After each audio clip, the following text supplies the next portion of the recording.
In the past 3 years, more than 10,000 men, women and children have died trying to cross this stretch of water.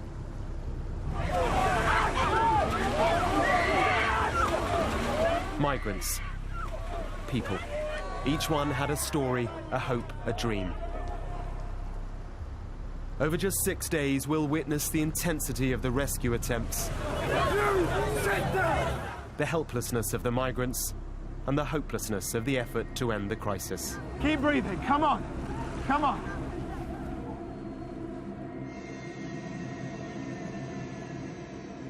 This is what death and survival looks like.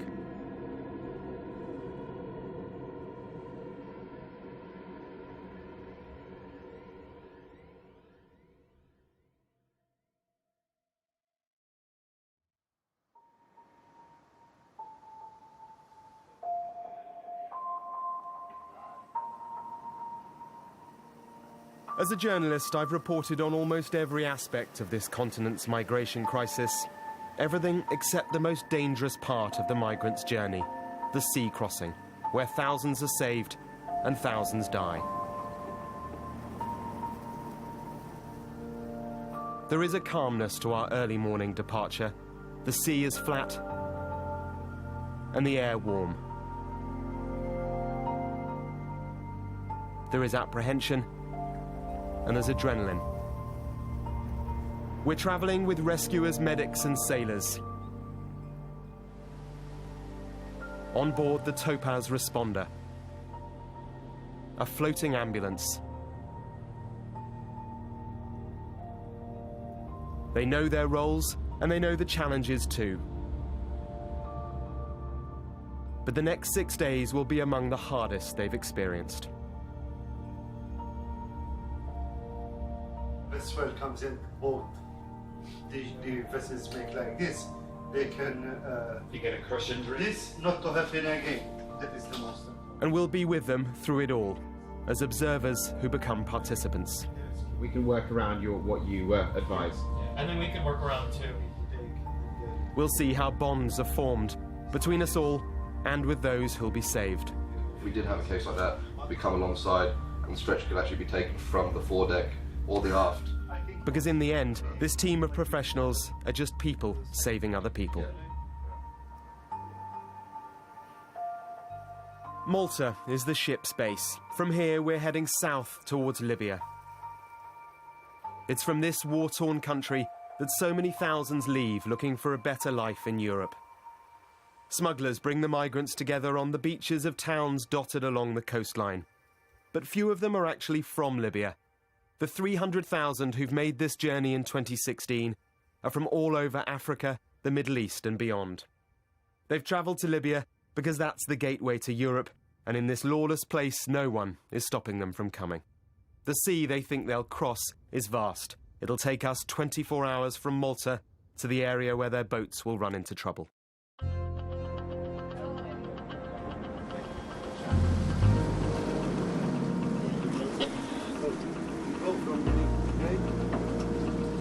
The journey south is the time for the crew to train and get to know each other. To kind of bring me in, try and bring me in round the back. We recover the casualty first. Somebody always needs to look at that person. There are 3 teams here, and they've not all worked together before. The Topaz crew run the ship. Men from Tanzania, Russia, Ukraine, Poland. The medics are from the Red Cross, a doctor and her nurses. Swimmer away! And the rescuers are the backbone, MOAS, the Migrant Offshore Aid Station, a charity. They don't make a profit, and they're not political. My name's Nicholas Romanuk. I'm the able seaman, so crew on the FRDC, and rescue swimmer. So when we have a rescue, I go on board the rescue craft, and if someone needs to board one of the migrant vessels, the on-scene coordinator can give me the green light, and I'll go on board and start stabilizing the vessel and keeping people calm. For the rescuers like Nick, there is an anxiety to this downtime as we head south, because he knows what's to come. When we have rough weather like this, it can be pretty quiet for a couple of days. The problem with that is that people will then everyone who wants to leave, they start kind of piling up on the beaches, and they'll all leave at the same time. So that can mean up to 20 boats, maybe 30 boats. I think what some people were coming across last week was, I think they had 6,500 people in one day.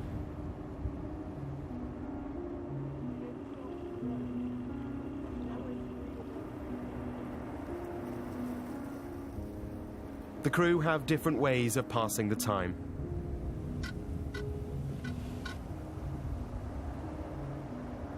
It's the fish. Madina will move. There's like 2 or 3 black barrels, and they're attached together so they float, and there's a length of line underneath them, and there'll be palm trees attached to that, and it creates a shady area so the fish come in, because the fish don't like to be hanging out in the sun either, and they congregate around shady areas. So we're going to troll backwards and forwards and see if we can catch one of the fish. For dinner. Lunch if we're quick enough.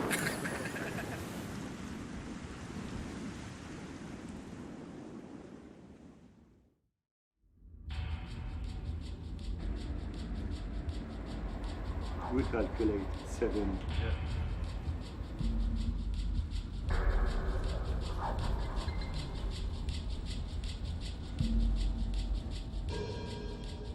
It's just gone 5 a.m. and we've just been woken up by the team here on the Moas migrant rescue boat.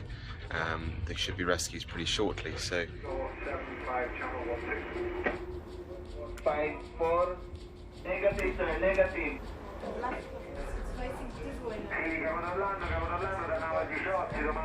Can you tell us what's going on? Yeah, so we had a report on the radio. Italian Coast Guard or naval asset called up probably a tanker in Libyan waters who's reporting that there are some rubber boats around them. Just trying to get some more information at the moment, but we're moving west in case they've moved away from the coast, so we could help them out if they need help. It's like 2 miles to reach this area. And how far away from we are here? If they're doing 5 knots, it's 10 miles. Search and rescue team leader Marco Cauchi explains that there's a migrant dinghy 2 miles off the Libyan coast. That's well inside dangerous Libyan waters. But the smugglers will only have provided the migrants with limited fuel for an overcrowded, poor-quality dinghy, and so a rescue will have to come. Coordination is by radio from the Italian authorities in Rome. It's time to move.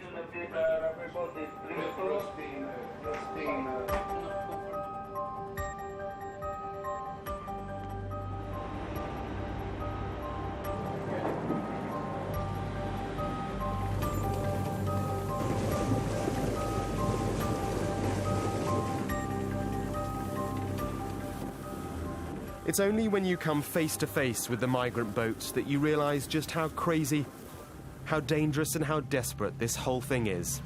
The red drum at the back of the boat is their fuel tank, so that's an open fuel tank basically. It's not enclosed, so those drums are just full of neat petrol.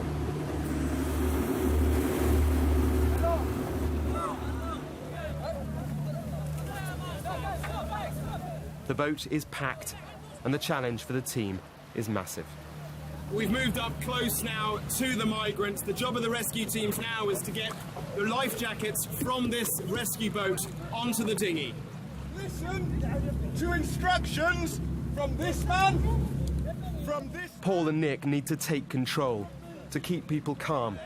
Most here can't swim. We're 12 miles off the Libyan coast. Europe is 200 miles to the north. They must stay seated until the main rescue vessel can be brought alongside. Mid-rescue, a surprise. The Libyan Coast Guard turns up. These are the people who are supposed to be stopping the migrants. It's clear quickly that they're really not up to it. Hello, I'm Mark from Sky News. How are you? Salam alaikum. We manage a few words with them. They told us they do try, but it's impossible, they say. There are so many leaving.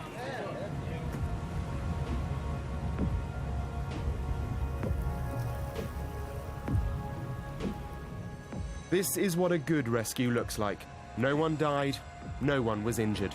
Please stay seated. We will make line by line, okay? Okay, tamam? They're checked, and within a few hours are transferred to another vessel. They'll head to Italy. We're going to take care of you slowly, but you must sit down and wait. But here's the uncomfortable reality. Where are you from? Morocco. Morocco. And you, Morocco? Yes. And where are you from? Pakistan. Pakistan. Pakistan. Huh? Pakistan. Pakistan. Libya. Morocco. Morocco. My nationality is Moroccan. I'm from Libya. Is working. Many of these people have no right to be in Europe. They won't get asylum because they're not from countries at war. They're not persecuted. They're just escaping the hopelessness of poverty.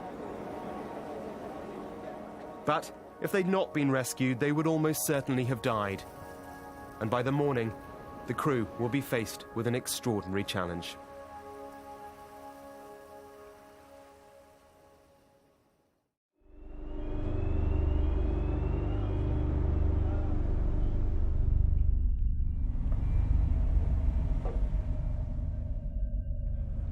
It's just hours since yesterday's rescue.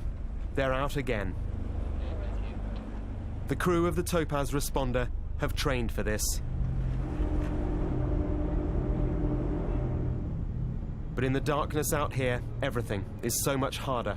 So much can go wrong. My concern is if the rubber dinghy has been out since yesterday, the whole day, they might be severely dehydrated because they usually leave without water. So we might see severe medical conditions out there.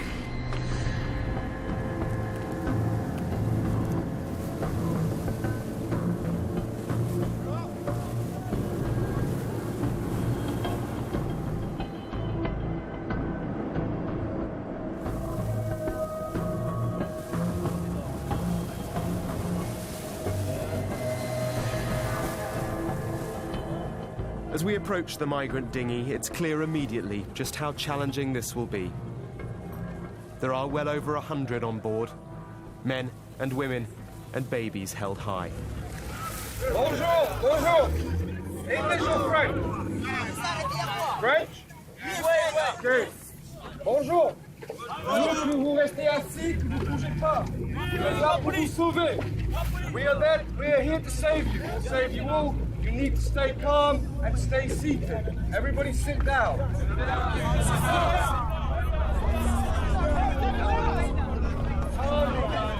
Everybody, calm down. Stop talking. Arrête de parler. Arrête de parler. The priority is to get life jackets to everyone.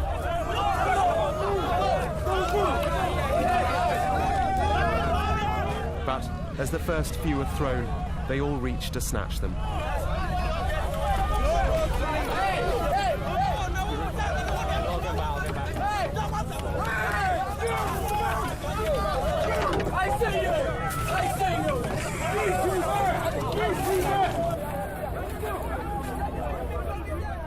The rescuers back off and attempt to bring back order.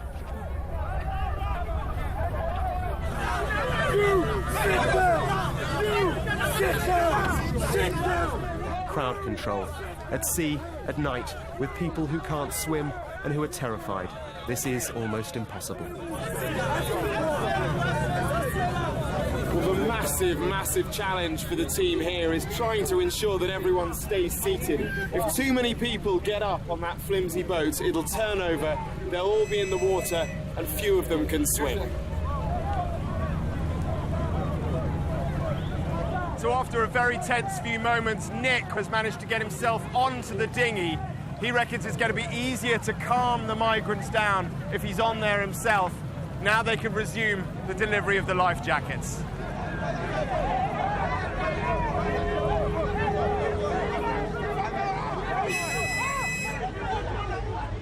With the main rescue vessel alongside the dinghy, they need to be offloaded one by one with care and order. Okay, Joey, start! Start, Joey! Joey, start! If they all move at once, the stability will be lost.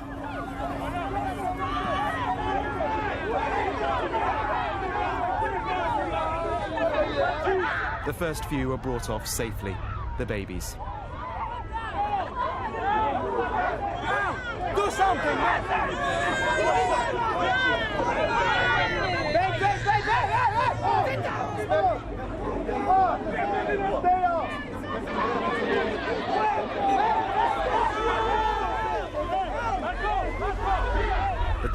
there's a rush. And then this.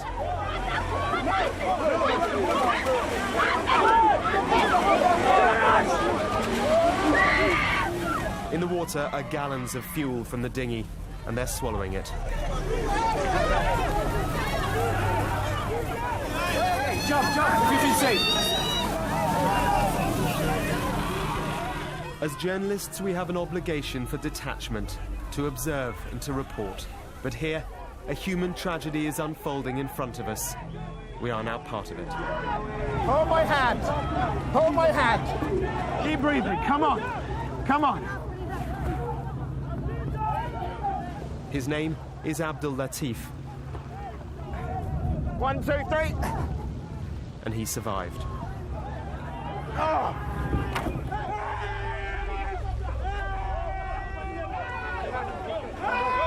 Please, let me go! Help me!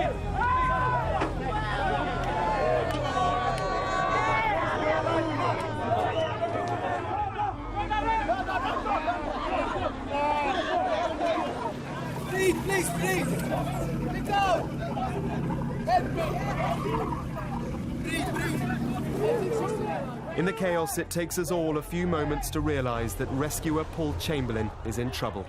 Paul! Paul! Paul, give me your hand! Paul! Paul! Paul!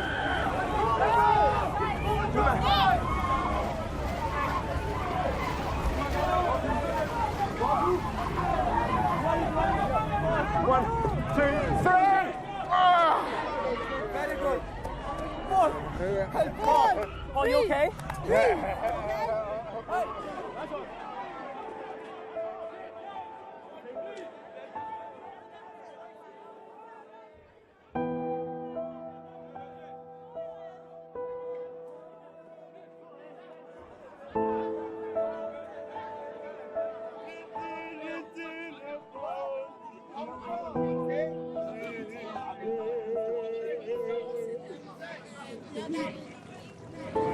Are you all right? Yeah. A lot of fuel in the water, so I'm very, very conscious that I've taken on. I'm scanning the horizon as we go. Yeah. Hey, stay here, wait.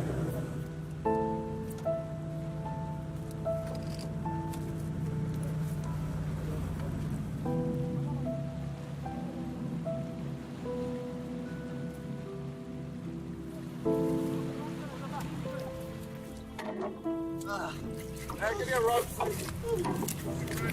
Well, they thought the rescue was done, and then out in the water spotted more life jackets. It really has turned into the nightmare now. At least one person is dead, perhaps more.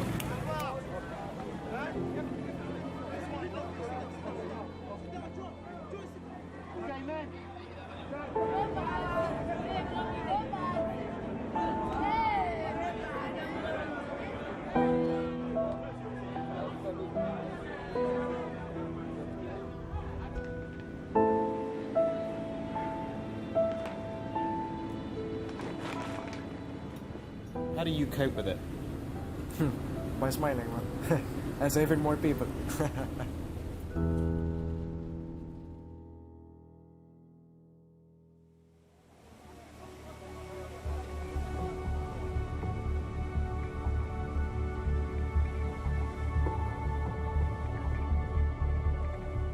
Seven people were lost yesterday. 134 were saved. And that's what the crew must now focus on. They are exhausted. They're cold and wet, but alive. Some only just. There's not much I can do for her at the moment, just to observe her.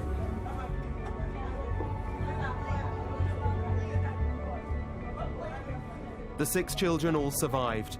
3 babies with their mothers, an older boy too.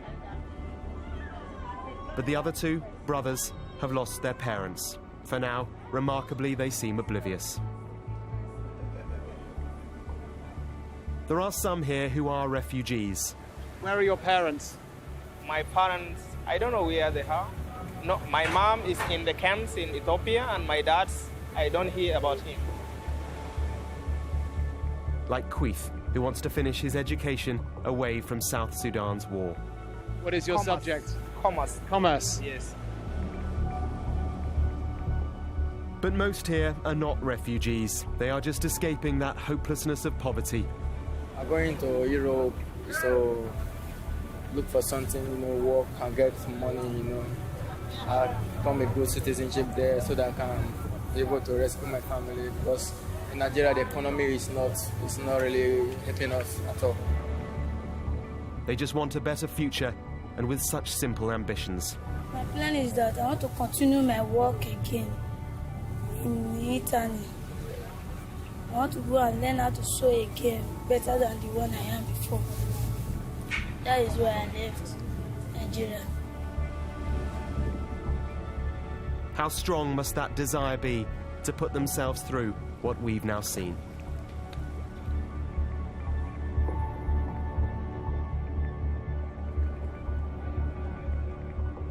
"24 hours later, they're in Europe.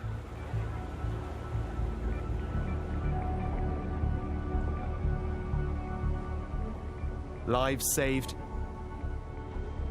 and bonds made. But their journey, their recovery, is far from over.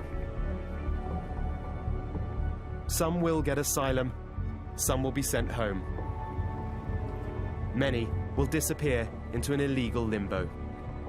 Europe's ability to deal with such an extraordinary movement of people is failing terribly. But those who choose to save lives won't stop. If people could see the reality, could actually be out here, I think if they saw the reality of the human side of it, the human suffering, then they would they'd jump in and help out as well, for sure, regardless of what they think sitting at home now.